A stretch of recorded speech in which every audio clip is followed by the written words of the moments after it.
England versus India match நடக்க போகுதுங்க. நம்ம நேற்றுக்கு பார்த்தீங்கன்னா இங்கிலாந்து பற்றி வீடியோ போட்டிருந்தோம். இன்னைக்கு இந்தியாவோட பிளேயிங் 11 எப்படி இருக்கும், அதாவது நான் ப்ரெடிக்ட் பண்ணுறது எப்படி இருக்குன்னு சொல்லி நான் சொல்கிறேன். நீங்கள் உங்கள் 11 ப்ரெடிக்ட் பண்ணி கமெண்ட் பாக்ஸில் விடுங்க.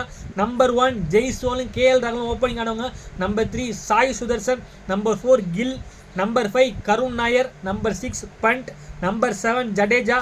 Number 8 Bumrah. Number 9 Pradeep Krishna. Number 10 Siraj. Number 11 Pradeep Krishnan ஆடுவாங்கன்னு நான் நினைக்கிறேன். இந்த பிளேயிங் 11 தான் போவாங்க. மேபி அவங்க ஒரு ஆல்ரவுண்டர் தேவைப்பட்டுச்சு, ஆல்ரவுண்டர் ஸ்லாட் எக்ஸ்ட்ரா வேணும்னா பிரதீப் கிருஷ்ணாவை ட்ராப் பண்ணி ஷாதுல் தாகூர் ஆடுவாங்க. லார்ட்ஸ் தாகூர் ஏன்னா லார்ட்ஸில் நடக்குது. அப்படி இல்லைன்னா ஹர்ஷித் ராணாவை ஆடுவாங்களா, அதாவது சம்மந்தமே இல்லாமல் அவர் தூக்கி சொல்லியிருக்காங்க.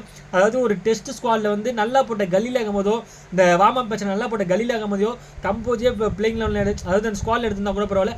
சம்மந்தமே இல்லாமல் எப்படி வந்தான்னு தெரியல ஹர்ஷித் ராணா. பட் அது கௌதம் கம்பீர் யாரா அப்படி தான் நடக்கும். பட் இந்தியாவோட பேட்டிங் லைனப் எல்லாம் ஃப்ரெஷர்ஸு.